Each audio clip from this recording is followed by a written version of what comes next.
ਜਿਹੜੀ ਸਰਕਾਰ ਦੀ ਗੱਲ ਕਰਦੇ ਹੋ ਅਸੀਂ ਵੀ ਉਸੇ ਸਰਕਾਰ ਦੇ ਹਿੱਸਾ ਸੀਗੇ। ਅਸੀਂ ਬੜੇ ਉਤਸ਼ਾਹ ਨਾਲ ਵੋਟਾਂ ਪਾਈਆਂ ਸੀ, ਪਰ ਸਾਨੂੰ ਨਹੀਂ ਪਤਾ ਸੀ ਸਾਡੇ ਚੀਜ਼ਾਂ ਇਹ ਹੋਣਗੀਆਂ। ਪ੍ਰਸ਼ਾਸਨ ਉਹ ਇਕੱਲੇ ਇੱਕ ਬੰਦੇ ਦੀ, ਕਿਉਂਕਿ ਉਹ ਕਾਰਪੋਰੇਟ ਘਰਾਣਾ ਤਕੜਾ ਘਰਾਣਾ ਉਹਦੀ ਮਦਦ ਕਰ ਰਿਹਾ। ਜਿਹੜੀ ਪੰਜਾਬ ਸਰਕਾਰਾਂ ਨੇ ਜੀ ਉਹ ਰਾਘਵ ਚੱਡਾ ਚਲਾ ਰਿਹਾ, ਉਹ ਕੇਜਰੀਵਾਲ ਚਲਾ ਰਿਹਾ। ਜਿਵੇਂ ਭਾਈ ਨਹੀਂ ਕਹਿੰਦਾ ਹੁੰਦਾ ਸਾਡੇ ਪਿੰਡੋਂ ਕੈਂਸਰ ਲੈ ਲਓ, ਸਾਡੇ ਪਿੰਡੋਂ ਪੀਲੀਆ ਲੈ ਲਓ, ਸਾਡੇ ਪਿੰਡੋਂ ਮਲੇਰੀਆ ਲੈ ਲਓ, ਸਾਡੇ ਪਿੰਡੋਂ ਟਾਈਫਾਇਡ ਲੈ ਲਓ। ਹਰੇਕ ਤਰ੍ਹਾਂ ਦੀ ਬਿਮਾਰੀ ਦੀ ਦੁਕਾਨ ਪਿੰਡਾਂ ਵਿੱਚ ਲੱਗੀ ਆ। ਗੰਦਾ ਪਾਣੀ ਧਰਤੀ 'ਚ ਪਾ ਰਹੇ ਆ, ਉਹ ਅਲਕੋਹਲ ਵਾਲਾ ਪਾਣੀ, ਕੈਮੀਕਲ ਵਾਲਾ ਪਾਣੀ, ਉਹ ਸਾਡੇ ਹੁਣ ਬੋਰਾਂ 'ਚ ਨਿਕਲਣਾ ਹੋ ਗਿਆ। ਗੁਜਰਾਤ ਵਿੱਚ ਦਾਰੂ ਬੰਦ ਆ, ਬਿਹਾਰ ਵਿੱਚ ਦਾਰੂ ਬੰਦ ਆ। ਪੰਜਾਬ ਗੁਰੂਆਂ ਪੀਰਾਂ ਦੀ ਧਰਤੀ ਆ ਜੀ। ਇੱਥੇ ਮੈਨੂੰ ਪਤਾ ਲੱਗਾ ਵੀ 22 ਫੈਕਟਰੀਆਂ ਦਾਰੂ ਦੀਆਂ। ਕੀ ਇਹ ਸਰਕਾਰਾਂ ਸਿੱਖ ਕੌਮ ਨੂੰ ਦੂਜੇ ਪਾਸੇ ਲੈ ਕੇ ਜਾ ਰਹੀਆਂ? ਦਾਰੂ ਪੀਣ ਵਾਲੇ ਪਾਸੇ ਜਾ ਕੇ ਰਹਿ ਰਹੀਆਂ, ਨਸ਼ੇ ਵੱਲ ਲਾ ਰਹੀਆਂ, ਕਿਉਂਕਿ ਇਹ ਜੁਝਾਰੂ ਕੌਮ ਆ। ਕਦੇ ਸਾਨੂੰ ਰਫਲਾ ਨਾਲ ਮਾਰ ਕੇ ਵੇਖਦੇ ਨੇ, ਕਦੇ ਸਾਨੂੰ ਦਿੱਲੀ ਦੇ ਵਿੱਚ ਗੜਾਸਿਆਂ ਨਾਲ ਵੱਢ ਕੇ ਵੇਖਦੇ ਨੇ, ਪਰ ਕਾਰਨ ਅਸਲ ਦੇ ਵਿੱਚ ਕੀ ਹੈ? ਇਹ ਕਣਖੀ ਕੌਮ ਆ, ਇਹ ਕਿਸੇ ਦਾ ਦਬਾਅ ਨਹੀਂ ਚੱਲਦੀ। ਸਾਡਾ ਇਲਾਕਾ ਦਾ ਜ਼ਹਿਰ ਨਾਲ ਮਰੀ ਜਾਂਦਾ ਜੀ, ਅਸੀਂ ਤਾਂ ਮਜਬੂਰ ਹੋ ਕੇ ਬੈਠੇ ਇੱਥੇ। TV84 ਇੰਡੀਆ ਦੇ ਨਾਲ ਜੁੜੇ ਹੋ, ਮੈਂ ਰਜਿੰਦਰ ਸਿੰਘ ਸਵਰਾਗ। ਕਿਸਾਨੀ ਅੰਦੋਲਨ ਦੀ ਗੱਲ ਕਰਦੇ ਹਾਂ ਤਾਂ ਕਿਸਾਨੀ ਅੰਦੋਲਨ ਨੇ ਪੰਜਾਬ ਦੇ ਲੋਕਾਂ ਨੂੰ ਜਿਹੜੇ ਇਨਸਾਫ ਪਸੰਦ ਲੋਕ ਨੇ ਉਹਨਾਂ ਨੂੰ ਇੱਕ ਜਿਹੜਾ ਭਾਰਤ ਦੀ ਸੰਵਿਧਾਨ ਆਗਿਆ ਦਿੰਦਾ ਹੈ ਤਾਂ ਇੱਕ ਪੀਸਫੁਲੀ ਪ੍ਰੋਟੈਸਟ ਕਰਕੇ ਲੜਨ ਦੀ ਔਰ ਸੰਘਰਸ਼ ਕਰਨ ਦੀ ਇਜਾਜ਼ਤ ਦੱਸੀ ਹੈ। ਤਾਂ ਅੱਜ ਜੀਰੇ ਇਲਾਕੇ ਦੇ ਵਿੱਚ ਮੌਜੂਦ ਆ। ਇੱਥੇ ਇੱਕ ਤਕਰੀਬਨ 2 ਮਹੀਨੇ ਤੋਂ ਸ਼ਰਾਬ ਫੈਕਟਰੀ ਦੇ ਬਾਹਰ ਧਰਨਾ ਲੱਗਾ ਹੋਇਆ, ਰੋਸ ਪ੍ਰਦਰਸ਼ਨ ਹੈ। ਜਿੰਨੇ ਵੀ ਇਲਾਕੇ ਵਾਲੇ ਲੋਕ ਹੈ, ਵੱਖ-ਵੱਖ ਪਿੰਡਾਂ ਦੇ ਵਿੱਚੋਂ ਲੋਕ ਆ ਕੇ ਇਸ ਫੈਕਟਰੀ ਦੇ ਬਾਰ-ਬਾਰ ਫੈਕਟਰੀ ਨੂੰ ਬੰਦ ਕਰਵਾ ਕੇ ਬੈਠੇ ਹੋਏ ਨੇ। ਮਸਲਾ ਕੀ ਹੈ ਕਿ ਇਸ ਫੈਕਟਰੀ ਤੋਂ ਕਿਹੜੀ ਪ੍ਰੋਬਲਮਸ ਹੈ ਜਿਹੜੀ ਉਹ ਇਲਾਕੇ ਦੇ ਲੋਕਾਂ ਨੂੰ ਹੋ ਸਕਦੀ ਹੈ। ਤਾਂ ਸਾਡੇ ਨਾਲ ਇਲਾਕੇ ਦੇ ਕੁਝ ਪਤਵੰਤੇ ਲੋਕ ਨੇ, ਉਹਨਾਂ ਦੇ ਨਾਲ ਗੱਲਬਾਤ ਕਰ ਲੈਣੀ। ਸਰਪੰਚ ਸਾਹਿਬ, ਕੀ ਨਾਮ ਹੈ ਜੀ? ਪਹਿਲਾਂ ਤਾਂ ਤੁਹਾਡਾ ਬਹੁਤ ਧੰਨਵਾਦ ਜੀ, ਤੁਸੀਂ ਸਾਡੇ ਦੁੱਖ ਦੀ ਘੜੀ 'ਚ ਸ਼ਾਮਲ ਹੋਏ ਆ। ਮੈਂ ਸਰਪੰਚ ਗਰਮੇਲ ਸਿੰਘ, ਪਿੰਡ ਮਸੂਰਵਾਲ ਕਲਾਂ ਜੀ। ਸਰਪੰਚ ਸਾਹਿਬ, ਸਭ ਤੋਂ ਪਹਿਲਾਂ ਦੱਸੋ ਕਿ ਇਹ ਫੈਕਟਰੀ ਦੀ ਗੱਲ ਕੀਤੀ ਹੈ, ਸ਼ਰਾਬ ਫੈਕਟਰੀ ਤੋਂ ਇਲਾਕੇ ਦੇ ਲੋਕਾਂ ਨੂੰ ਪ੍ਰੋਬਲਮ ਕੀ ਹੈ, ਕਿਉਂ ਬੰਦ ਕਰਵਾਉਣੀ ਪੈ ਰਹੀ ਹੈ? ਵਾਹਿਗੁਰੂ ਜੀ ਕਾ ਖਾਲਸਾ, ਵਾਹਿਗੁਰੂ ਜੀ ਕੀ ਫਤਿਹ। ਸਾਨੂੰ ਜੀ ਤਾਂ ਪ੍ਰੋਬਲਮ ਆ। ਇਹ ਜਿਹੜੀ ਪਾਣੀ ਆ, ਗੰਦਾ ਪਾਣੀ ਧਰਤੀ 'ਚ ਪਾ ਰਹੇ ਆ, ਉਹ ਅਲਕੋਹਲ ਵਾਲਾ ਪਾਣੀ, ਕੈਮੀਕਲ ਵਾਲਾ ਪਾਣੀ, ਉਹ ਸਾਡੇ ਹੁਣ ਬੋਰਾਂ 'ਚ ਨਿਕਲਣਾ ਹੋ ਗਿਆ, ਬੋਰਾਂ 'ਚ ਨਿਕਲਣਾ ਸ਼ੁਰੂ ਹੋ ਗਿਆ। ਸੋ ਸਾਨੂੰ ਮਾਰੀ ਦਿਆਂ ਨੂੰ ਇੱਥੇ ਆ ਕੇ 50 ਪਿੰਡਾਂ ਨੂੰ ਕਿਸਾਨ ਜਥੇਬੰਦੀਆਂ, ਮਜ਼ਦੂਰ ਜਥੇਬੰਦੀਆਂ, ਵਾਤਾਵਰਨ ਪ੍ਰੇਮੀ ਸਾਰੇ ਇਕੱਠੇ ਹੋ ਕੇ ਸਾਨੂੰ ਅੱਜ 58 ਦਿਨ ਹੋ ਗਏ ਆ ਇੱਥੇ ਬੈਠਿਆਂ ਨੂੰ। ਸਾਡੀ ਗੱਲ ਨਹੀਂ ਸੁਣ ਰਿਹਾ, ਸਗੋਂ ਜਿਹੜਾ ਪ੍ਰਸ਼ਾਸਨ ਆ ਉਹ ਇਕੱਲੇ ਇੱਕ ਬੰਦੇ ਦੀ, ਕਿਉਂਕਿ ਉਹ ਕਾਰਪੋਰੇਟ ਘਰਾਣਾ ਤਕੜਾ ਘਰਾਣਾ ਉਹਦੀ ਮਦਦ ਕਰ ਰਿਹਾ। ਸਾਨੂੰ ਇੱਥੇ ਕੋਈ ਦਬਕੇ ਮਾਰਦੇ ਆ, ਉੱਠ ਖੜੋ ਤੁਸੀਂ, ਫੈਕਟਰੀ ਚੱਲ ਰਹਿਣ ਦਿਓ, ਇਹ ਫੈਕਟਰੀ ਚੱਲੂਗੀ। ਤੇ ਸਾਡੇ ਇਲਾਕੇ ਦੀ ਇਹ ਮੰਗ ਆ ਕਿ ਜ਼ਹਿਰ ਦੀ ਫੈਕਟਰੀ ਬਣ ਚੁੱਕੀ ਆ। ਪਿੱਛੇ ਸਾਡੇ ਪਿੰਡ ਦੇ ਵਿੱਚ 70 ਪਸ਼ੂ ਮਰ ਗਏ ਸੀ 2 ਦਿਨਾਂ ਦੇ ਵਿੱਚ। ਜਦੋਂ ਜਾਂਚ ਕਰਾਈ ਤਾਂ ਡਾਕਟਰਾਂ ਦੀ ਟੀਮ ਆਈ ਸੀ, ਉਹ ਕਹਿੰਦੇ ਤੁਹਾਡੀ ਜਿਹੜੀ ਸਵਾਹ ਉੱਤੇ ਜੰਮ ਗਈ ਆ, ਬਰਸੀਨ ਦੇ ਉੱਤੋਂ ਬਰਫ਼ ਪੈ ਗਈ ਆ, ਜ਼ਹਿਰ ਬਣ ਗਈ ਆ, ਇਹਦੇ ਜ਼ਹਿਰ ਦੇ ਨਾਲ ਤੁਹਾਡੇ ਪਸ਼ੂ ਮਰੇ ਆ। ਸਾਡੇ ਪਿੰਡਾਂ ਦੇ ਵਿੱਚ ਕਾਲੇ ਪੀਲੀਏ ਦੀਆਂ, ਕੈਂਸਰ ਦੀਆਂ ਬਿਮਾਰੀਆਂ, ਬਹੁਤ ਭਿਆਨਕ ਬਿਮਾਰੀਆਂ ਚੱਲੀ ਜਾਂਦੀਆਂ ਸਾਡੇ ਪਿੰਡਾਂ ਦੇ ਵਿੱਚ। ਸਾਡੇ ਪਿੰਡਾਂ ਦੇ ਘੱਟੋ ਘੱਟ 50 ਪਿੰਡਾਂ ਦੀਆਂ ਪੰਚਾਇਤਾਂ ਨੇ ਮਤੇ ਪਾ ਕੇ ਦਿੱਤੇ, 2 ਮਹੀਨੇ ਹੋ ਗਏ ਆ, ਸਾਡੀ ਕੋਈ ਸੁਣਵਾਈ ਨਹੀਂ ਸੁਣ ਰਿਹਾ। ਸਾਹਿਬ, ਜਿਵੇਂ ਤੁਸੀਂ ਗੱਲ ਕੀਤੀ ਕਿ ਕੈਮੀਕਲ ਪਾਇਆ ਜਾਂਦਾ ਹੈ ਤਾਂ ਜਿਹਦੇ ਨਾਲ ਚਮੜੀ ਦੀਆਂ ਬਿਮਾਰੀਆਂ, ਪਸ਼ੂਆਂ ਦੀਆਂ ਮੌਤਾਂ ਔਰ ਇਹਦੇ ਨਾਲ ਜੁੜਦੀਆਂ ਹੋਰ ਤਮਾਮ ਬਿਮਾਰੀਆਂ ਨੇ, ਕਿ ਉਹ ਜਿਹੜਾ ਕੈਮੀਕਲ ਇਹਨਾਂ ਵੱਲੋਂ ਧਰਤੀ ਦੇ ਵਿੱਚ ਪਾਇਆ ਜਾ ਰਿਹਾ ਉਹਦੇ ਤੋਂ ਪੈਦਾ ਹੋ ਰਹੀਆਂ? ਬਿਲਕੁਲ ਜੀ, ਉਹ ਤੋਂ ਪੈਦਾ ਹੋ ਰਹੀਆਂ, ਕਿਉਂਕਿ ਪਹਿਲਾਂ ਸਾਡੇ ਪਿੰਡਾਂ 'ਚ ਕੋਈ ਬਿਮਾਰੀ ਨਹੀਂ ਸੀ, ਕੋਈ ਬੰਦੇ ਬਹੁਤ ਬਿਮਾਰ ਘੱਟ ਹੁੰਦੇ ਸੀ, ਪਸ਼ੂ ਨਹੀਂ ਮਰੇ ਸੀ ਕਿਤੇ। ਹੁਣ ਤਾਂ ਲਗਾਤਾਰ ਕੱਲ੍ਹ ਨੂੰ ਸਾਡੇ ਪਿੰਡ 2 ਭੋਗ ਪੈ ਰਹੇ ਆ। ਕੈਂਸਰ ਨਾਲ ਬੰਦੇ, ਇੱਕ ਕੈਂਸਰ ਨਾਲ ਮਰ ਗਿਆ, ਇੱਕ ਦੂਜੀ ਬਿਮਾਰੀ ਨਾਲ ਮਰ ਗਿਆ। ਕੱਲ੍ਹ ਨੂੰ ਸਾਡੇ ਪਿੰਡ 2 ਭੋਗ ਪੈ ਰਹੇ ਇਕੱਠੇ ਹੀ। ਟੌਲੀ 2 ਬੱਚੇ ਪਏ ਆ, ਉਹਨਾਂ ਦੇ ਲੀਵਰ ਖਰਾਬ ਹੋ ਗਏ ਆ। ਸਾਡਾ ਇਲਾਕਾ ਦਾ ਜ਼ਹਿਰ ਨਾਲ ਮਰੀ ਜਾਂਦਾ ਜੀ, ਅਸੀਂ ਤਾਂ ਮਜਬੂਰ ਹੋ ਕੇ ਬੈਠੇ ਇੱਥੇ। ਸਾਨੂੰ ਫੈਕਟਰੀ ਦਾ ਬਹੁਤ ਜ਼ਿਆਦਾ ਔਖਾ। ਇਹ ਫੈਕਟਰੀ ਕਦੋਂ ਦੀ ਲੱਗੀ ਹੋਈ ਹੈ? ਇਹ 2007 ਦੇ ਵਿੱਚ ਲੱਗੀ ਹੈ ਜੀ। ਇਹਨੇ ਲੰਮੇ ਸਮੇਂ ਬਾਅਦ ਸੰਘਰਸ਼ ਕਰਨ ਦਾ ਫਿਰ ਕਾਰਨ ਕੀ ਰਿਹਾ? ਬਈ ਪਹਿਲਾਂ ਅਸੀਂ ਬਹੁਤ ਸੰਘਰਸ਼ ਕਰਦੇ, ਸਾਡੇ ਨਾਲ ਨਹੀਂ ਤੁਰਦਾ ਸੀ ਕੋਈ। ਹੁਣ ਜਦੋਂ ਭਗਤ ਬਾਬਾ ਦੁਨੀਆ ਸਮਾਧ ਤੇ ਹੁਣ ਸਾਡਾ ਇਲਾਕਾ ਮੰਨਦਾ, ਸਾਰਾ ਪੰਜਾਬ ਮੰਨਦਾ ਉਹਨੂੰ, ਉੱਥੇ ਹਜ਼ਾਰਾਂ ਅਖੰਡ ਪਾਠ ਹਰ ਵਾਰ ਬਰਸ਼ੀ ਦੇ ਹੁੰਦੇ ਆ। ਜਦੋਂ ਉਸ ਧਰਤੀ ਦੇ ਪਾਣੀ ਨਿਕਲਿਆ, ਸਾਡੇ ਇਲਾਕੇ ਨੇ ਇਕੱਠਿਆ ਹੋ ਕੇ ਕਿਹਾ ਕਿ ਥਾਂ ਪਾਣੀ ਨਿਕਲ ਰਿਹਾ, ਜ਼ਹਿਰ ਵਾਲਾ ਪਾਣੀ, ਆਪਾਂ ਇਕੱਠੇ ਹੋਈਏ, ਇਹਨੂੰ ਫੈਕਟਰੀ ਨੂੰ ਬੰਦ ਕਰਾਉਣ ਵਾਸਤੇ ਹਮਲਾ ਮਾਰ ਗਏ। ਬੋਰ ਕੀਤਾ ਜਾ ਰਿਹਾ ਸੀ ਕੋਈ ਉੱਥੇ? ਹਾਂਜੀ, ਉੱਥੇ ਬੋਰ ਕੀਤਾ ਜਾ ਰਿਹਾ ਸੀ। ਜਦੋਂ 650 ਫੁੱਟ ਤੱਕ ਪਹੁੰਚੇ ਨਾ, ਉੱਥੇ ਗੰਦਾ ਪਾਣੀ, ਉਹਦੇ ਵਿੱਚ ਸ਼ਰਾਬ ਵਰਗੇ ਅੰਸ਼ ਆ ਰਹੇ ਸੀਗੇ, ਉਹ ਪਾਣੀ ਨਿਕਲਿਆ। ਸਾਰੇ ਇਲਾਕੇ ਨੇ ਵੇਖਿਆ, ਰੋਬਨ ਸਿੰਘ ਬਰਾੜ ਖੜੇ ਆ, ਇਹਨਾਂ ਨੇ ਵੀ ਉਹ ਜਿਹੜੀ ਉਹ ਸਾਡੀ ਜਿਹੜੀ ਉਹ ਗੰਦੇ ਪਾਣੀ ਦੀ ਸੀ ਸਮੈਲ ਆ ਰਹੀ ਸੀ, ਉਹਨੂੰ ਤਾਂ ਚੱਕਿਆ। ਸਾਰੇ ਇਕੱਠਿਆਂ ਹੋ ਜਾ ਵੇਖਿਆ, ਸਾਡੇ ਪਿੰਡ ਮਸੂਰਵਾਲ ਵੀ ਗੰਦੇ ਆ ਪਾਣੀ ਨਿਕਲਿਆ ਬੋਰ ਦੇ ਵਿੱਚੋਂ। ਟੌਰੋਈ ਪਿੰਡ ਉੱਥੋਂ ਗੰਦਾ ਪਾਣੀ ਨਿਕਲ ਰਿਹਾ, ਸੋਢੀ ਵਾਲਾ ਪਿੰਡ ਆ ਉੱਥੋਂ ਗੰਦਾ ਪਾਣੀ ਨਿਕਲ ਰਿਹਾ, ਜੀਰੋ ਗੰਦਾ ਪਾਣੀ ਨਿਕਲਿਆ। ਤੁਸੀਂ ਵੇਖਿਓ ਵੀਡੀਓ। ਮੰਨ ਲਈ ਸਾਰਾ ਇਲਾਕਾ ਜੀ ਸਾਡਾ ਸਾਰਾ ਜਿੰਨੇ 25-30 ਪਿੰਡ ਆ, ਇਹ ਥੱਲੇ ਕੈਮੀਕਲ ਦਾ ਪਾਣੀ ਪੈ ਚੁੱਕਾ, ਜ਼ਹਿਰ ਪਾਣੀ ਬਣ ਚੁੱਕਾ। ਅਸੀਂ ਤਾਂ ਬਹੁਤ ਦੁਖੀ ਹੋਏ ਬੈਠੇ ਆ ਜੀ। ਰੋਬਨ, ਜੇ ਆਪਾਂ ਦੇਖੀਏ ਤਾਂ ਜਿਹੜਾ ਕੈਮੀਕਲ ਪਾਉਣ ਵਾਸਤੇ ਇਹਨਾਂ ਦੇ ਵੱਲੋਂ ਨੀਚੇ ਜ਼ਮੀਨ ਦੇ ਵਿੱਚ ਬੋਰ ਕੀਤਾ ਹੋਇਆ, ਤਾਂ ਉਹ ਕਿੰਨੇ ਫੁੱਟ ਡੂੰਘਾ ਕੀਤਾ ਹੋਇਆ? ਬਾਈ ਜੀ ਇਹਨਾਂ ਦੇ ਇੱਕ ਚੀਜ਼ ਆ ਵੀ ਬੋਰ ਵੀ ਕੀਤੇ ਹੋਏ ਨੇ, ਬੋਰ ਬਹੁਤ ਜ਼ਿਆਦਾ ਤਾਦਾਦ ਵਿੱਚ ਕੀਤੇ ਹੋਏ ਨੇ। ਉਹ ਸਾਨੂੰ ਪਤਾ ਲੱਗਾ ਵੀ 1000 ਫੁੱਟ ਡੂੰਘੇ, 1000 ਪਲੱਸ ਫੁੱਟ ਡੂੰਘੇ ਕਰ ਰਹੇ ਨੇ, 1100 ਫੁੱਟ। ਉਹਦਾ ਕਾਰਨ ਇਹ ਆ ਵੀ ਪਹਿਲਾਂ ਲੋਕ ਬੋਰ ਸੀਗੇ, ਇਹਨਾਂ ਨੇ ਪਹਿਲਾਂ ਕੀਤਾ ਪਾਣੀ 200-300 ਫੁੱਟ ਪਾਣੀ ਗੰਦਾ ਕੀਤਾ। ਜਦੋਂ ਲੋਕ ਉਹਨਾਂ ਨੂੰ ਪਤਾ ਲੱਗ ਗਿਆ ਵੀ ਇੱਥੇ ਪਹੁੰਚ ਗਿਆ, ਫਿਰ ਇਹ ਸਿੱਧਾ 1000 ਫੁੱਟ ਤੇ ਜਾਵੜੇ। ਹੁਣ ਸਾਡੇ ਪਿੰਡ ਮਈਆਂ ਵਾਲਾ ਕਲਾਂ ਧੰਨ ਧੰਨ ਭਗਤ ਬਾਬਾ ਦੁਨੀ ਚੰਦ ਜੀ ਦੇ ਸਥਾਨਾਂ ਤੇ ਲੰਗਰ ਹਾਲ ਵਿੱਚ ਬੋਰ ਹੋ ਰਿਹਾ ਸੀਗਾ। ਕਮੇਟੀ ਵਾਲੇ ਨੇ ਸੋਚਿਆ ਵੀ ਆਪਾਂ ਡੂੰਘਾ ਬੋਰ ਕਰਦੇ ਹਾਂ, ਪਾਣੀ ਹੋਰ ਵਧੀਆ ਨਿਕਲੂਗਾ, ਵੀ ਉਤਲਾ ਪਾਣੀ ਤਾਂ ਖਰਾਬ ਹੋ ਗਿਆ। ਜੋ ਡੂੰਘਾ ਬੋਰ ਕੀਤਾ ਤੇ ਜਮਾਂ ਲਾਹਣ ਵਰਗਾ ਪਾਣੀ ਆਇਆ ਜੀ ਉਹ ਤੋਂ। ਉਹ ਤੇ ਫਿਰ ਰੋਹ ਹੋਇਆ ਤੇ ਰੋਹ ਦੇ ਫਿਰ ਇਹ ਅੰਦੋਲਨ ਖੜਾ ਹੋਇਆ ਜੀ। ਇੱਕ ਗੱਲ ਹੋਰ ਆ ਜੀ, ਇਹ ਇਕੱਲੇ ਬੋਰ ਨਹੀਂ ਕਰ ਰਹੇ, ਇਹ ਮਾਈਨਿੰਗ ਕਰਕੇ ਧਰਤੀ ਦੀ ਹਾਰਡ ਸਤ੍ਹਾ ਪੱਟ ਕੇ ਰੇਤਾ ਤਿੱਕੜ ਲਿਜਾ ਕੇ ਉੱਤੇ ਸਵਾਹ ਸੱਟ ਕੇ ਉੱਤੋਂ ਦੀ ਫੇਰ ਪਾਣੀ ਛੱਡਦੇ ਨੇ। ਉਹਦਾ ਅਸੀਂ ਜਿਉਂਦੀ ਜਾਗਦੀ ਮਿਸਾਲ ਤੁਹਾਨੂੰ ਦਿਖਾ ਵੀ ਸਕਦੇ ਹਾਂ, ਐਜ਼ ਅ ਸਬੂਤ ਦਿਖਾ ਸਕਦੇ ਹਾਂ। ਰਹੀ ਗੱਲ ਬਈ ਜੀ ਬਿਮਾਰੀਆਂ ਦੀ, ਜਿਵੇਂ ਤੁਸੀਂ ਪਹਿਲਾਂ ਕੁਐਸਚਨ ਕੀਤਾ ਸੀ, ਇੱਥੇ ਸਾਡੇ ਪਿੰਡ ਤਾਂ ਸਾਡੇ ਪਿੰਡਾਂ 'ਚ ਸਾਡੇ ਇਲਾਕੇ 'ਚ ਜਿਵੇਂ ਭਾਈ ਨਹੀਂ ਕਹਿੰਦਾ ਹੁੰਦਾ, ਸਾਡੇ ਪਿੰਡੋਂ ਕੈਂਸਰ ਲੈ ਲਓ, ਸਾਡੇ ਪਿੰਡੋਂ ਪੀਲੀਆ ਲੈ ਲਓ, ਸਾਡੇ ਪਿੰਡੋਂ ਮਲੇਰੀਆ ਲੈ ਲਓ, ਸਾਡੇ ਪਿੰਡੋਂ ਟਾਈਫਾਇਡ ਲੈ ਲਓ, ਹਰੇਕ ਤਰ੍ਹਾਂ ਦੀ ਬਿਮਾਰੀ ਦੀ ਦੁਕਾਨ ਪਿੰਡਾਂ ਵਿੱਚ ਲੱਗੀ ਆ।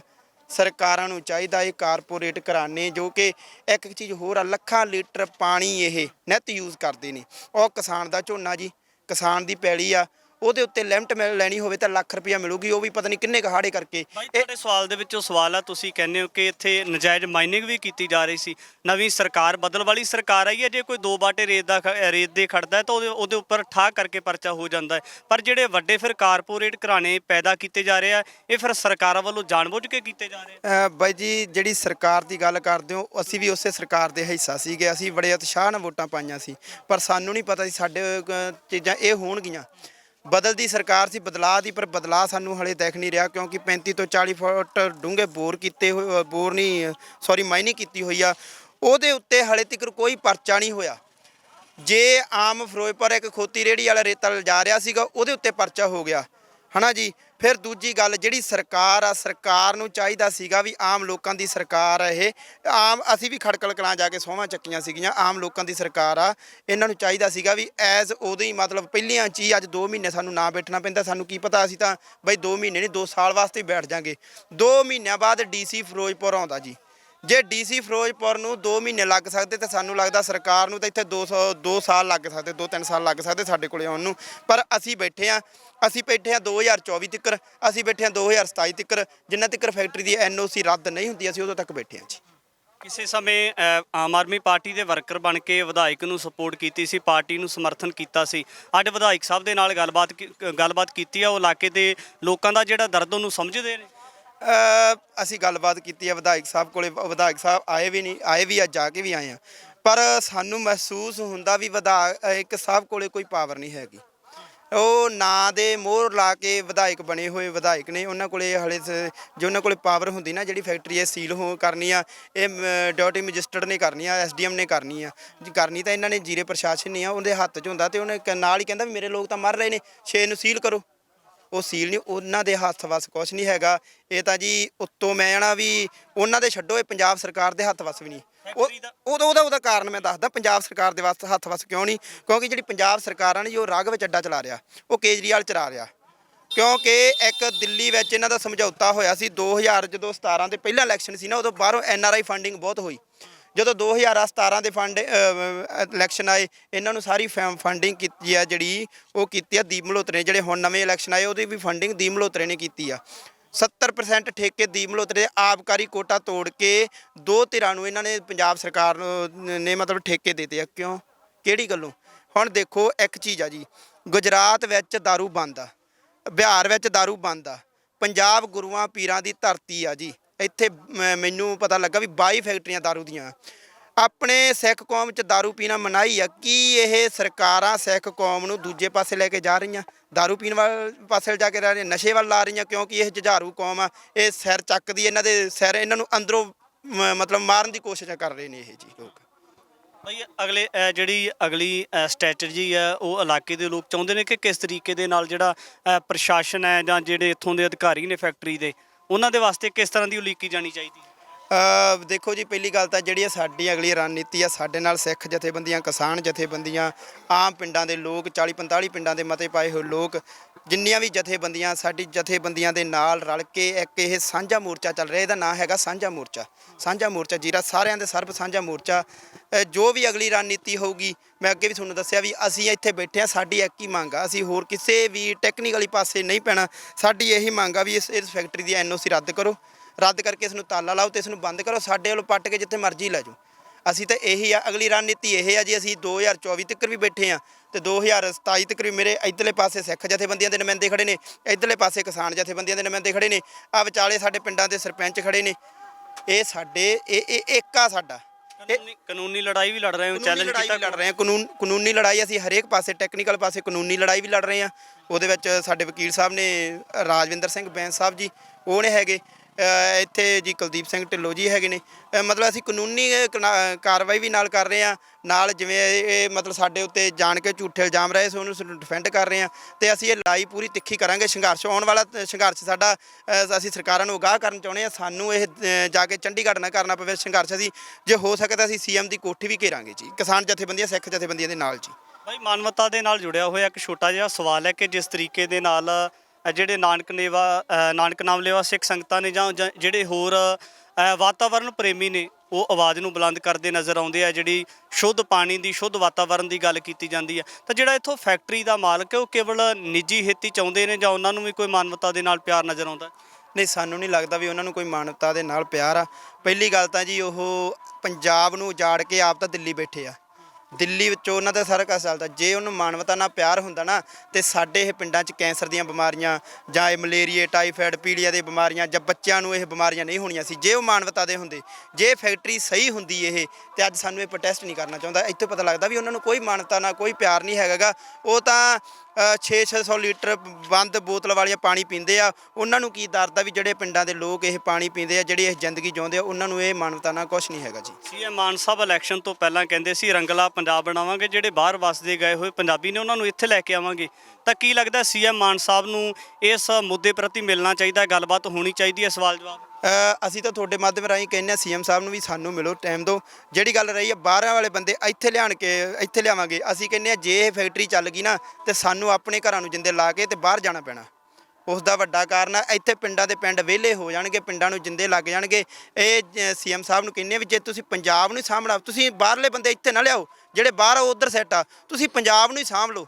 ਪੰਜਾਬ ਦੇ ਲੋਕਾਂ ਨੂੰ ਇੱਥੇ ਸਾਂਭ ਲਓ, ਪੰਜਾਬ ਦੇ ਲੋਕਾਂ ਨੂੰ ਬਿਮਾਰੀਆਂ ਨਾ ਹੋਣ। ਇੱਕ ਦੇਖੋ ਜੀ, ਹੁਣ ਕੈਂਸਰ ਹਸਪਤਾਲ ਨਵਾਂ ਖੋਲ੍ਹਿਆ, ਕੈਂਸਰ ਹਸਪਤਾਲ ਖੋਲ੍ਹਿਆ। ਮੇਰੀ ਆਪਣੀ ਸੋਚ ਆ, ਨਿੱਜੀ ਸੋਚ ਆ ਵੀ ਆਪਾਂ ਨੂੰ ਕੈਂਸਰ ਹਸਪਤਾਲ ਖੋਲ੍ਹੇ ਤੇ ਖੁਸ਼ੀ ਹੋਣੀ ਚਾਹੀਦੀ ਆ? ਨਹੀਂ ਹੋਣੀ ਚਾਹੀਦੀ। ਉਹ ਤਰਾਸਦੀ ਆਪਣੀ, ਉਹ ਤਰਾਸਦੀ। ਕੈਂਸਰ ਹਸਪਤਾਲ ਆਪਣੇ ਖੋਲ੍ਹਦੇ ਨਾ, ਹੁਣ ਮੰਨ ਲਓ ਇੱਥੇ ਆ ਫੈਕਟਰੀ ਚੱਲਦੀ ਆ, ਅੱਜ ਤੋਂ 10 ਸਾਲਾਂ ਨੂੰ ਇੱਥੇ ਕੈਂਸਰ ਹਸਪਤਾਲ ਖੋਲ੍ਹ ਦੇਣਗੇ। ਲਓ ਜੀ, ਜੀਰੇ ਸ਼ਹਿਰ ਦੇ ਵਿੱਚ ਇੱਕ ਵੱਡਾ ਕੈਂਸਰ ਹਸਪਤਾਲ ਖੁੱਲ੍ਹ ਗਿਆ। ਉਹ ਸਾਡੀ ਤਰਾਸਦੀ ਹੋਊਗੀ, ਸਾਡੀ ਉਹ ਸਰਕਾਰਾਂ ਦੀ ਨਲਾਇਕੀ ਹੋਊਗੀ। ਸਾਨੂੰ ਕੈਂਸਰ ਹਸਪਤਾਲ ਨਹੀਂ, ਜਿੰਨੇ ਪੰਜਾਬ 'ਚੋਂ, ਮੈਂ ਤਾਂ ਇਹ ਕਹਿਣਾ ਵੀ ਪੰਜਾਬ 'ਚੋਂ ਹਰੇਕ ਤਰ੍ਹਾਂ ਦਾ ਹਸਪਤਾਲ ਖਤਮ ਹੋਵੇ। ਖਤਮ ਇਉਂ ਹੋਵੇ ਵੀ ਬਿਮਾਰੀਆਂ ਖਤਮ ਹੋਣ, ਲੋਕ ਤੰਦਰੁਸਤ ਹੋਣ, ਵਧੀਆ ਹੈਲਦੀ ਹੋਣ ਤੇ ਹਸਪਤਾਲ ਆਪੇ ਨਾ ਰਹਿਣਗੇ ਜੀ। ਬਾਈ ਜੀ, ਬੜੀ ਇੱਕ ਤਰਾਸਦੀ ਵਾਲੀ ਗੱਲ ਹੈ ਕਿ ਜਿਸ ਪੰਜਾਬ ਨੂੰ 5 ਦਰਿਆਵਾਂ ਦੀ ਧਰਤੀ ਕਿਹਾ ਜਾਂਦਾ ਸੀ, ਅੱਜ ਉਸੇ ਪੰਜਾਬ ਦੇ ਜਿਹੜੇ ਲੋਕ ਹੈ ਇੱਕ ਸ਼ੁੱਧ ਵਾਤਾਵਰਨ ਵਾਸਤੇ ਔਰ ਇੱਕ ਸਾਫ਼ ਸੁਥਰੇ ਪਾਣੀ ਵਾਸਤੇ ਤਰਸਦੇ ਪਏ ਨੇ। ਸਰਕਾਰਾਂ ਦੇ ਵੱਲੋਂ ਨਿੱਤ ਜਿਹੜੇ ਆਪਣੇ ਚਹੇਤੇ ਹੁੰਦੇ ਉਹਨਾਂ ਨੂੰ ਮੌਕਾ ਦਿੱਤਾ ਜਾਂਦਾ ਹੈ। ਪਰ ਜਦੋਂ ਇਸ ਫੈਕਟਰੀ ਦੀ ਗੱਲ ਕਰਦੇ ਹਾਂ ਤਾਂ 2007 ਦੇ ਵਿੱਚ ਕਿਹਾ ਜਾਂਦਾ, ਜਦੋਂ ਬਾਦਲ ਸਾਹਿਬ ਦੀ ਸਰਕਾਰ ਸੀ। ਕੀ ਲੱਗਦਾ ਹੈ ਕਿ ਬਾਦਲ ਸਾਹਿਬ ਬਾਰੇ ਇੱਕ ਪਾਸੇ ਵੀ ਕਿਹਾ ਜਾਂਦਾ ਕਿ ਉਹਨਾਂ ਨੇ ਪੰਥ ਦੀ ਲੜਾਈ, ਪੰਜਾਬ ਦੀ ਲੜਾਈ ਬੜੇ ਲੰਬੇ ਸਮੇਂ ਤੋਂ ਲੜੇ ਨੇ, ਉਹ ਜੇਲ੍ਹਾਂ ਦੇ ਵਿੱਚ ਜਾਂਦੇ ਰਹੇ ਨੇ। ਕੀ ਲੱਗਦਾ ਕਿ ਇਲਾਕੇ ਦੇ ਲੋਕ ਅਜਿਹੀ ਕਾਰਵਾਈ ਤੋਂ ਕੀ ਭਾਵਨਾ ਰੱਖਦੇ ਨੇ? ਪਹਿਲੀ ਗੱਲ, ਜਿਹੜੀ ਗੱਲ ਆਪਾਂ ਕੀਤੀ ਆ, ਪੰਥ ਦੀ ਲੜਾਈ ਬਾਦਲਾਂ ਨੇ ਲੜੀ ਆ, ਇੱਕ ਭੁਲੇਖਾ ਪਾ ਦਿੱਤਾ। ਅਸਲ 'ਚ ਉਹਨਾਂ ਨੇ ਆਪਣੇ ਪਰਿਵਾਰ ਦੀ ਲੜਾਈ ਲੜੀ ਆ ਵੀ ਆਪਣੇ ਪੁੱਤ ਪੋਤਿਆਂ ਦੀ ਮੁੱਖ ਮੰਤਰੀ ਦੀ ਕੁਰਸੀ ਪੱਕੀ ਕਿਵੇਂ ਕਰਨੀ ਹੈ। ਪੰਥ ਦੀ ਲੜਾਈ ਲੜੀ ਹੁੰਦੀ ਤਾਂ ਸ਼੍ਰੋਮਣੀ ਕਮੇਟੀ ਕਿਤਾਬ ਨਾ ਛਾਪਦੀ ਸਿੱਖ ਇਤਿਹਾਸ, ਜਿਹਦੇ ਵਿੱਚ ਗੁਰੂ ਗੋਬਿੰਦ ਸਿੰਘ ਨੂੰ ਡਾਕੂ ਲਿਖਿਆ, ਬਾਬਾ ਬੰਦਾ ਸਿੰਘ ਬਹਾਦਰ ਦੇ ਕਰੈਕਟਰ ਤੇ ਸਵਾਲ ਚੱਕੇ ਗਏ ਆ, ਗੁਰੂ ਹਰਗੋਬਿੰਦ ਸਾਹਿਬ ਤੇ ਸਵਾਲ ਚੱਕੇ ਗਏ ਆ, ਮਾਤਾ ਭਾਗ ਕੌਰ ਤੇ ਇਹੋ ਜਿਹੀ ਗੰਦੀ ਕਿਤਾਬ ਨਾ ਲਿਖਦੀ ਸ਼੍ਰੋਮਣੀ ਕਮੇਟੀ। ਜੇ ਬਾਦਲ ਹੁਣੀ ਪੰਥ ਪ੍ਰਤੀ ਹੁੰਦੇ ਤਾਂ ਇਹਨਾਂ ਨੂੰ ਨਕਾਰੋ, ਪਰ ਇਹ ਪੰਥ ਦੇ ਸਭ ਤੋਂ ਵੱਡੇ ਗਦਾਰ ਸਾਬਤ ਹੋਏ ਆ। ਉਹ ਨੁਕਸਾਨ ਜ਼ਕਰੀਆ ਖਾਨ ਸਾਡੇ ਸਰੀਰਾਂ ਦਾ ਵੱਢ ਕੇ ਨਹੀਂ ਕਰ ਸਕਿਆ, ਜਿਹੜਾ ਸਾਡੇ ਸਿਧਾਂਤ ਦਾ ਨੁਕਸਾਨ ਕਰਕੇ ਸਾਡੀ ਕੌਮ ਦਾ ਬਾਦਲ ਟੋਲੇ ਨੇ ਕੀਤਾ। ਇਹਨਾਂ ਨੂੰ ਨਕਾਰਿਆ ਹੋਇਆ ਕੌਮ ਨੇ ਜੀ। ਇਹ ਬਾਦਲ ਪਰਿਵਾਰ ਆ ਸਭ ਤੋਂ ਵੱਡੇ ਗਦਾਰ ਅੱਜ ਸਾਬਤ ਹੋਇਆ। ਦੂਸਰੀ ਗੱਲ ਆ ਜਿਹੜੀ ਆਪਾਂ ਕਰਦੇ ਵਾਤਾਵਰਨ ਦੀ, ਤੇ ਪੰਜਾਬ 5 ਦਰਿਆਵਾਂ ਦੀ ਧਰਤੀ ਹੈ। 5 ਦਰਿਆਵਾਂ ਦੀ ਧਰਤੀ ਹੋਣ ਦਾ ਮਾਣ ਸੀ, ਪਰ 5 ਦਰਿਆਵਾਂ ਦੀ ਧਰਤੀ ਨੂੰ ਖਤਮ ਕਰਨ ਵਾਸਤੇ ਸੈਂਟਰ ਦਾ ਜ਼ੋਰ ਲੱਗਾ। ਚਾਹੇ ਸੈਂਟਰ ਦੇ ਉੱਪਰ ਕੋਈ ਵੀ ਆਇਆ, ਚਾਹੇ ਮੋਦੀ ਹੋਵੇ, ਚਾਹੇ ਇੰਦਰਾ ਗਾਂਧੀ ਹੋਵੇ, ਚਾਹੇ ਇੱਥੇ ਦੇਵ ਗੌੜੇ ਵਰਗੇ ਹੋਣ, ਚਾਹੇ ਅੱਜ ਵਾਲਾ ਹੋਵੇ, ਜਿਹੜਾ ਵੀ ਦਿੱਲੀ ਦੀ ਕੁਰਸੀ ਤੇ ਬੈਠਾ ਉਹਨੇ ਪੰਜਾਬ ਤੇ ਮੈਲੀ ਅੱਖ ਰੱਖੀ ਆ। ਪੰਜਾਬ ਨਾਲ ਉਹਨੇ ਵਿਤਕਰਾ ਕੀਤਾ, ਪੰਜਾਬ ਨਾਲ ਉਹਨੇ ਧੱਕਾ ਕੀਤਾ, ਪੰਜਾਬ ਦੀ ਹੋਂਦ ਨੂੰ ਖਤਮ ਕਰਨ ਦਾ ਉਹਨੇ ਹਰ ਤਰੀਕਾ ਬਣਾਇਆ ਹੋਇਆ। ਕਦੇ ਸਾਨੂੰ ਰਫਲਾ ਨਾ ਮਾਰ ਕੇ ਵੇਖਦੇ ਨੇ, ਕਦੇ ਸਾਨੂੰ ਦਿੱਲੀ ਦੇ ਵਿੱਚ ਗੜਾਸਿਆਂ ਨਾਲ ਵੱਢ ਕੇ ਵੇਖਦੇ ਨੇ, ਪਰ ਕਾਰਨ ਅਸਲ ਦੇ ਵਿੱਚ ਕੀ ਹੈ? ਇਹ ਕਣਖੀ ਕੌਮ ਆ, ਇਹ ਕਿਸੇ ਦਾ ਦਬਾਅ ਨਹੀਂ ਚੱਲਦੀ। ਉਹਨਾਂ ਦਾ ਕਾਰਨ ਆ ਕਿ ਅਸੀਂ ਜੋ ਮਰਜ਼ੀ ਕਰੀਏ।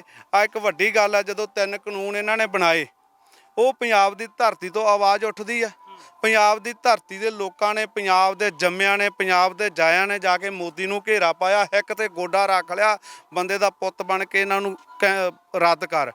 ਪੰਜਾਬ ਦੇ ਉਹ ਲੋਕ ਨੇ ਜਿਨ੍ਹਾਂ ਨੇ ਅਬਦਾਲੀ ਦਾ ਰਾਹ ਰੋਕ ਲਿਆ। ਦੁਨੀਆ ਦਾ ਸਭ ਤੋਂ ਵੱਡਾ ਬਦਮਾਸ਼, ਸਭ ਤੋਂ ਵੱਡਾ ਗੁੰਡਾ ਅਬਦਾਲੀ ਸੀ, ਤੇ ਪੰਜਾਬ ਦੀ ਕੁਛ ਘੱਟ ਗਿਣਤੀ ਜਿਹੜੇ ਅੱਜ ਸਾਨੂੰ ਇਹ ਮੁੱਠੀ ਭਰ ਕਹਿੰਦੇ ਨੇ, ਘੱਟ ਗਿਣਤੀ ਦੇ ਲੋਕਾਂ ਨੇ ਉਹ ਅਬਦਾਲੀ ਦਾ ਰਾਹ ਰੋਕਿਆ। ਦਾ ਬੰਦੇ ਦਾ ਪੁੱਤ ਬਣ ਕੇ ਸਾਡੇ ਪੰਜਾਬ ਦੀਆਂ ਧੀਆਂ ਭੈਣਾਂ ਇੱਥੇ ਛੱਡ ਕੇ ਜਾ, ਸਾਡੇ ਦੇਸ਼ ਦੀਆਂ ਤੂੰ ਕੌਣ ਹੈ? ਇਸ ਕਰਕੇ ਅਸੀਂ ਅਣਖੀ ਲੋਕ ਹੈ। ਸਾਨੂੰ ਦਬਾਉਣ ਦੇ ਤਰੀਕੇ ਨੇ, 5 ਦਰਿਆਵਾਂ ਨੂੰ ਖਤਮ ਕਰਨ ਦੇ ਤਰੀਕੇ ਨੇ, ਕਿਉਂਕਿ 5 ਦਰਿਆ ਤੇ ਪੰਜਾਬ ਹੈ। 5 ਦਰਿਆ ਖਤਮ ਹੁੰਦੇ ਤੇ ਪੰਜਾਬ ਸਾਡਾ ਖਤਮ ਹੋਣ ਦੇ ਕਿਨਾਰੇ ਆ। ਇਸ ਕਰਕੇ ਗੰਦਾ ਪਾਣੀ, ਕੈਮੀਕਲ ਵਾਲਾ ਪਾਣੀ, ਫੈਕਟਰੀਆਂ ਦਾ ਪਾਣੀ, ਸੈਲਰਾਂ ਦਾ ਪਾਣੀ, ਸੀਵਰੇਜ ਦਾ ਪਾਣੀ, ਸਤਲੁਜ ਦਰਿਆ ਦੇ ਵਿੱਚ, ਬਿਆਸ ਦੇ ਵਿੱਚ ਪੈਰਾ, ਤੁਹਾਡਾ ਪਿੰਡ ਬਿਲਕੁਲ ਲਾਗੇ ਆ, ਤੁਸੀਂ ਉੱਥੋਂ ਵੇਖਦੇ ਹੋਵੋਗੇ, ਉਸ ਪਾਣੀ 'ਚੋਂ ਵੀ ਮੁਸ਼ਕ ਆਉਂਦਾ ਹੋਵੇਗਾ। ਠੀਕ ਹੈ ਜੀ। ਜਦੋਂ ਆਪਾਂ ਦਰਿਆ ਅਸੀਂ ਕ੍ਰੋਸ ਕਰਦੇ ਹਰੀਕਾ ਤੋਂ, ਤੇ ਉੱਥੋਂ ਮੁਸ਼ਕ ਆ ਰਿਹਾ ਉਸ ਪਾਣੀ ਦੇ। ਇਸ ਕਰਕੇ ਆਂਦੇ ਵੀ ਇਹ ਸਾਡੇ, ਅਸੀਂ ਜ਼ੁਲਮ ਕਰਕੇ ਵੇਖ ਲਏ, ਝੁਕੇ ਨਹੀਂ। ਅਸੀਂ ਇਹਨਾਂ ਨੂੰ ਮਾਰ ਕੇ ਵੇਖ ਲਿਆ, ਝੁਕੇ ਨਹੀਂ। ਰਫਲਾਂ ਚਲਾ ਕੇ ਵੇਖੀਆਂ, ਝੁਕੇ ਨਹੀਂ। ਇਹਨਾਂ ਦਾ ਪਾਣੀ ਖਰਾਬ ਕਰ ਦਿਓ, ਵਾਤਾਵਰਨ ਖਰਾਬ ਕਰ ਦਿਓ। ਇਹਨਾਂ ਨੂੰ 6ਵਾਂ ਦਰਿਆ ਨਸ਼ੇ ਦਾ ਵਗਾ ਕੇ ਸਾਨੂੰ ਉਹਦੇ ਤੇ ਲਾ ਦਿੱਤਾ। ਗੱਲ ਆਉਂਦੀ ਆਪਣੀ ਫੈਕਟਰੀ ਤੇ। ਸਾਡੇ ਦੇਸ਼ ਦਾ ਕਾਨੂੰਨ ਇਹ ਗੱਲ ਕਹਿ ਰਿਹਾ ਕਿ ਫੈਕਟਰੀ ਵਸੋਂ ਵਾਲੇ ਇਲਾਕੇ 'ਚ ਨਹੀਂ ਲੱਗ ਸਕਦੀ। ਜਦੋਂ ਵਸੋਂ ਵਾਲੇ ਇਲਾਕੇ 'ਚ ਨਹੀਂ ਲੱਗ ਸਕਦੀ, ਕੁਛ ਲੋਕਾਂ ਨੂੰ ਇਹਨਾਂ ਨੇ ਗਮਰਾਹ ਕੀਤਾ ਕਿ ਫੈਕਟਰੀ ਬਹੁਤ ਵਧੀਆ ਹੋਵੇਗੀ, ਇੱਥੇ ਤੁਹਾਡੇ ਨੌਜਵਾਨਾਂ ਨੂੰ ਰੁਜ਼ਗਾਰ ਮਿਲੇਗਾ। ਇੱਦਾਂ ਗਮਰਾਹ ਕਰਕੇ ਇਹਨਾਂ ਨੇ ਫੈਕਟਰੀ ਲਾ ਕੇ, ਇਹ ਸਾਡੇ ਕੋਲ ਇੱਕ ਝੂਠ ਬੋਲ ਰਹੇ ਸੀ, ਜੇ ਬੋਰ ਅੰਦਰੋਂ ਨਿਕਲ ਆਉਣ ਕੀਤੇ ਹੋਏ ਸਾਡੇ, ਤਾਂ ਅਸੀਂ ਮੰਨ ਜਾਾਂਗੇ। ਉੱਥੇ ਬੋਰਡ ਵੀ ਇਹਨਾਂ ਨੇ ਲਾਇਆ, ਸੱਚ ਦਾ ਸਾਥ ਦਿਓ। ਇਸ ਕਰਕੇ ਜਿੱਦੇ ਸੀਚੇਵਾਲ ਆਇਆ ਤੇ 9 ਬੋਰ ਸਾਹਮਣੇ ਕੱਢੇ ਇਹਨਾਂ ਦੇ। ਅੱਜ ਉਹ 9 ਬੋਰ ਮੌਜੂਦ ਨੇ, ਜਿਹੜੇ ਇਹਨਾਂ ਨੇ ਉੱਤੇ ਮਿੱਟੀ ਪਾ ਕੇ ਲੁਕੋਏ ਹੋਏ ਸੀ, ਬੰਦ ਕੀਤੇ ਹੋਏ ਸੀ। ਸੀਚੇਵਾਲ ਸਾਹਿਬ ਆਏ ਸੀ ਇੱਥੇ, ਸੀਚੇਵਾਲ ਆਏ ਨੇ ਤੇ ਉਹ ਦੌਰਾ ਕਰਕੇ ਮੁੜ ਕੇ। ਚਲੋ ਸੀਚੇਵਾਲ ਅੱਜ ਉਹ ਇੱਕ ਲੋਕਾਂ ਦੇ ਵਿੱਚ ਨਾਮ ਬਣ ਜਾਣਾ, ਵਾਤਾਵਰਨ ਪ੍ਰੇਮੀ। ਕੁਛ ਅਹੁਦਿਆਂ ਦੇ ਲਾਲਚ ਵਿੱਚ, ਕੁਛ ਅਹੁਦਿਆਂ ਦੇ ਲਾਲਚ ਨੂੰ ਕੰਮ ਕਰਨੇ, ਲੋਕਾਂ ਨੂੰ ਨਾਲ ਜੋੜਨ ਵਾਸਤੇ ਕਰਨੇ, ਲੋਕਾਂ ਨੂੰ ਗੁੰਮਰਾਹ ਕਰਨ ਵਾਸਤੇ ਕਰਨੇ, ਇਹ ਗੱਲ ਹੋਰ ਹੁੰਦੀ ਆ। ਇੱਕ ਸਾਫ਼ ਨੀਤ ਨਾਲ ਕਰਨੇ, ਦੋਨਾਂ 'ਚ ਫਰਕ ਹੈ। ਸੀਚੇਵਾਲ ਸਾਹਿਬ ਜੇ ਆਉਂਦੇ ਆ ਤੇ ਉਹਨਾਂ ਦੇ ਸਾਹਮਣੇ ਬੋਰ ਨਿਕਲਦੇ ਆ। ਰਾਜ ਸਭਾ ਮੈਂਬਰ ਹੋਣ, ਪੰਜਾਬ ਸਰਕਾਰ ਉਹਨਾਂ ਦੀ ਹੋਵੇ, ਤੇ ਉਹ ਵੀ ਗੋਂਗਲੂਆਂ ਤੋਂ ਮਿੱਟੀ ਝਾੜ ਕੇ ਮੁੜ ਕੇ ਕੀਤਾ ਉਹਨਾਂ ਵੀ ਕੱਖ ਨਹੀਂਗਾ। ਬੜੀ ਤਰਾਸਦੀ ਵਾਲੀ ਗੱਲ ਹੈ ਕਿ ਅੱਜ ਇਲਾਕੇ ਦੇ ਲੋਕ, ਇੱਥੇ ਕਿਹਾ ਜਾਂਦਾ ਕਿ ਜਿਹੜਾ ਇੰਡੀਆ ਡੈਮੋਕ੍ਰੇਸੀ ਹੈ, ਪਰ ਡੈਮੋਕ੍ਰੇਸੀ ਹੁਣ ਕਿੱਥੇ ਗਈ ਜਦੋਂ ਜਿਹੜੇ ਵਸੋਂ ਵਾਲੇ ਲੋਕ ਨੇ, ਜਿਹੜੇ ਆਪਣੇ ਪਰਿਵਾਰਾਂ ਦੇ ਸਮੇਤ ਆਪਣੇ ਪਿੰਡਾਂ ਦੇ ਵਿੱਚ ਰਹਿ ਕੇ ਵਸੇਬਾ ਕਰਨ ਵਾਲੇ, ਭਾਈਚਾਰਕ ਸਾਂਝ ਬਣਾ ਕੇ ਵਸਣ ਵਾਲੇ ਲੋਕ ਜਦੋਂ ਸੜਕਾਂ ਦੇ ਉੱਪਰ ਆ ਕੇ ਬੈਠੇ ਨੇ। ਕਿਉਂ ਸਰਕਾਰ ਦੇ ਵੱਲੋਂ ਜਿਹੜਾ ਆਪਣੇ ਚਹੇਤਿਆਂ ਦੇ ਜਿਹੜੇ ਨਿੱਜੀ ਕਾਰੋਬਾਰ ਨੇ ਉਹਨਾਂ ਦੇ ਵਿੱਚ ਵਾਧਾ ਕੀਤਾ ਜਾ ਰਿਹਾ, ਪਰ ਜਿਹੜੇ ਇੱਥੇ ਕਿਰਤੀ ਲੋਕ ਲੰਮੇਰੇ ਸਮੇਂ ਤੋਂ ਆਪਣੇ ਸ਼ੁੱਧ ਵਾਤਾਵਰਨ ਦੀ ਔਰ ਸਾਫ਼ ਸੁਥਰੇ ਪਾਣੀ ਦੀ ਮੰਗ ਕਰਦੇ ਨੇ, ਉਹਨਾਂ ਦੇ ਪਾਣੀ ਨੂੰ ਕਿਉਂ ਪਲੀਤ ਕੀਤਾ ਜਾ ਰਿਹਾ? ਕਿਤੇ ਨਾ ਕਿਤੇ ਜਿਹੜੀ ਨਵੀਂ ਸਰਕਾਰ, ਜਿਸ ਨੂੰ ਤਬਦੀਲੀ ਵਾਲੀ ਸਰਕਾਰ ਮੰਨਿਆ ਜਾਂਦਾ, ਤਾਂ ਉਹਦੇ ਉੱਪਰ ਵੀ ਬਹੁਤ ਵੱਡੇ ਸਵਾਲੀਆ ਚਿੰਨ੍ਹ ਲੱਗਦੇ ਨੇ। ਵੱਖ-ਵੱਖ ਪਤਵੰਤੇ ਲੋਕਾਂ ਦੇ ਨਾਲ ਗੱਲਬਾਤ ਕੀਤੀ। ਉਮੀਦ ਕਰਦੇ ਆ ਕਿ ਸਰਕਾਰ ਤੱਕ ਇਹ ਅਵਾਰਡ ਲੋਕਾਂ ਦੀ ਜ਼ਰੂਰ ਜਾਵੇਗੀ ਔਰ ਇੱਕ ਅਹਿਮ ਮਸਲੇ ਦੇ ਉੱਪਰ ਗੌਰ ਜ਼ਰੂਰ ਕੀਤਾ ਜਾਵੇਗਾ। ਆਉਣ ਵਾਲੇ ਸਮੇਂ ਦੇ ਵਿੱਚ ਪੰਜਾਬ ਅਤੇ ਪੰਥ ਦੇ ਨਾਲ ਜੁੜੇ ਹੋਏ ਤਮਾਮ ਮਸਲਿਆਂ ਨੂੰ ਲੈ ਕੇ ਹਾਜ਼ਰ ਹੋਵਾਂਗੇ। ਧੰਨਵਾਦ।